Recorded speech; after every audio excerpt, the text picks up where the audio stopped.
एक गांव में दो बच्चे रहते थे, राहुल और सोनू।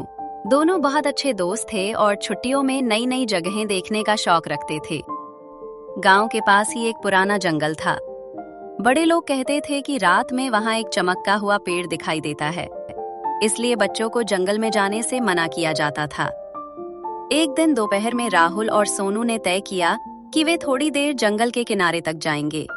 सूरज चमक रहा था, इसलिए उन्हें कोई डर नहीं लगा। चलते चलते वे जंगल के अंदर काफी दूर आ गए।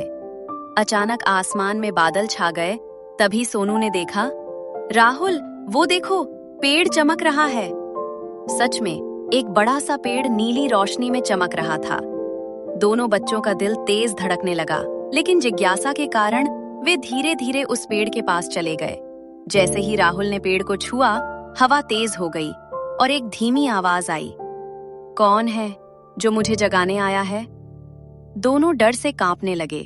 तभी पेड़ के पास एक सफेद धुंध जैसी आकृति दिखाई दी। उसकी आंखें चमक रही थीं, लेकिन चेहरा डरावना नहीं था। वो बोली, डरो मत बच्चों, मैं इस जंगल की रक्षक आत्मा हूँ। जो बच्चे नियम तोड़कर यहाँ आते हैं, उन्हें डराकर वापस भेजती हूँ। राहुल ने हिम्मत करके कहा, हमें माफ कर दीजिए, हम फिर कभी बिना अनुमति जंगल में नहीं आएंगे। आत्मा मुस्कुराई।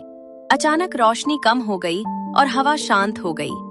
अच्छे बच्चे वही होते हैं जो गलती समझ लें। इतना कहकर वो गायब हो गई।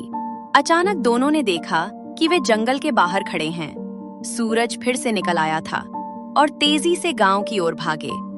उस दिन के बाद उन्होंने कभी जंगल में जाने की जिद नहीं की। बच्चों, अगर कहानी अच्छी लगी हो तो एक लाइक और चैनल को सब्सक्राइब करो।